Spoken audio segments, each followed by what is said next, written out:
அனைவருக்கும் வணக்கம். தெய்வீக பலன்கள் சேனல் சார்பாக தங்களை அன்புடன் வரவேற்கிறோம். இன்று நம் காணொளியில் காண விரும்புவது குரு பெயர்ச்சி 2025 4 ராசிகளுக்கு கோட்டீஸ்வரர் யோகம் வெற்றி மலையில் நனைய போகிறீர்கள் என்பதை பற்றி இந்த காணொளியில் விரிவாக பார்க்கலாம். வாருங்கள் காணொளிக்கு செல்லலாம். மறக்காமல் ஒரு சப்ஸ்கிரைப் செய்யவும். கிரகங்கள் அனைத்தும் ஒரு குறிப்பிட்ட காலத்தில் தங்கள் ராசிகளை மாற்றுகின்றன. கிரக பயிற்சிகள் என்று அழைக்கப்படும் இந்த நிகழ்வு ஜோதிட சாஸ்திரத்தில் முக்கியத்துவம் வாய்ந்தவையாக பார்க்கப்படுகிறது. குரு பகவான் சுமார் 1.5 ஆண்டுகளுக்கு ஒரு முறை தனது ராசியை மாற்றுகிறார். குரு பயிற்சி முக்கிய ஜோதிட நிகழ்வாக பார்க்கப்படுகிறது. சுபகரமான குரு பகவான் தற்போது 14ஆம் தேதியான மிதுன ராசியிலிருந்து பயிற்சியானார். 2025ஆம் ஆண்டில் குரு பயிற்சி சனி பயிற்சி ஆகிய 2 முக்கிய ஜோதிட நிகழ்வுகளாக நடக்கப் போகிறது. மே மாதம் நிகழ்வுள்ள குரு பயிற்சியின் தாக்கம் அனைத்து ராசிகளிலும் இருக்கும். எனினும் சில ராசிகளுக்கு இது மிகப்பெரிய அதிர்ஷ்டத்தை கொடுக்கும். குரு பயிற்சிக்கு பிற்காலம் இவர்களுக்கு பொற்காலமாய் ஜொலிக்கும். அந்த ராசிகளை பற்றி இந்த பதிவில் காணலாம். முதலாவதாக மேஷம். குரு பெயர்ச்சி மேஷ ராசிக்காரர்கள் பலவித நன்மைகளை அளிக்கும். நீண்ட நாட்களாக நடக்காமல் நிலுவையில் இருந்த பணிகள் இப்பொழுது வெற்றிகரமாக நிறைவேறும். மாணவர்களுக்கு உயர்கல்வியில் வெற்றி கிடைக்கும். நிதிநிலை நன்றாக இருக்கும். பணியிடத்தில் பாராட்டுகளும் ஊதிய உயர்வுடன் பதவி உயர்வும் கிடைக்கும். நல்ல செய்திகள் கிடைக்க வாய்ப்புள்ளது.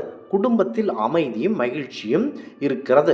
விரய செலவு அதிகமாக இருக்க போகிறது. ஆகவையால் அந்த விரய செலவை சுப செலவுகளாக மாற்றி அமையுங்கள். அது என்ன சுப செலவுகள் என்றால், வீடு சம்பந்தவற்றை நீங்கள் தாராளமாக கட்டிவிடுங்கள். இல்லை என்றால் மருத்துவமனைக்கு நீங்கள் பணத்தை செலவிட நேரிடும். அடுத்ததாக மிதுன ராசி. மிதுன ராசியில்தான் குரு பயிற்சியாக உள்ளார். இந்த குரு பயிற்சி மிதுன ராசிக்காரர்களுக்கு அனுகூலமான பலனை தருகிறது. அலுவலக பணிகளில் உள்ளவர்களுக்கு பதவி உயர்வும் கிடைக்க வாய்ப்புள்ளது. திருமணத்திற்காக காத்து கொண்டிருக்கும் இளைஞர்களுக்கு அந்த மிதுன ராசிக்காரர்களுக்கு திருமணம் நிச்சயமாகும். குழந்தை செல்வம் கிடைக்கும். சமூகத்தில் மதிப்பும் மரியாதையும் அதிகரிக்கும். உறவினர்கள் மற்றும் நண்பர்களின் முழுமையான ஆதரவு கிடைக்கும். அடுத்ததாக சிம்ம ராசி நண்பர்கள். குருப்பெயர்ச்சி 2025 சிம்ம ராசிக்காரர்களுக்கு சுபமானதாகவே இருக்கும். இந்த காலகட்டத்தில் உங்கள் வருமானம் அதிகரிக்க வாய்ப்பு இருக்கிறது. பொருளாதார நிலை வலுவாக இருக்கும். வணிகத்தில் லாபம் பெருகும். முன்னர் செய்த முதலீடுகளில் இப்பொழுது நல்ல லாபம் கிடைக்கும். பங்கு சந்தை, லாட்டரி போன்றவற்றில் முதலீடு செய்தால் லாபகரமான பலன்கள் கிடைக்கும்.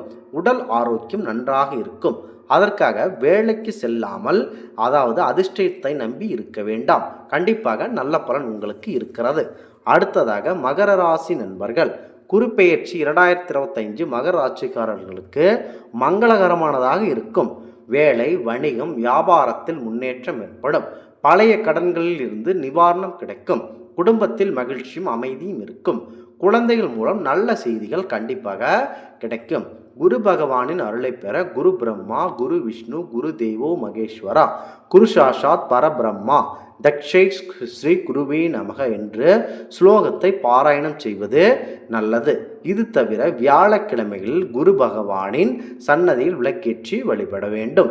பொறுப்பு துறப்பு. இங்கே கொடுக்கப்பட்டுள்ள தகவல்கள் பொதுவான நம்பிக்கைகள் மற்றும் தகவல் அடிப்படையில் அமைந்துள்ளன.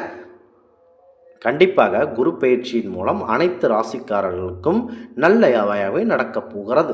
அதனால் கண்டிப்பாக குரு பயிற்சினால் அந்த குரு பகவானை மனதார வழிபட வேண்டும். கண்டிப்பாக நீங்கள் வழிபட்டு வாருங்கள்.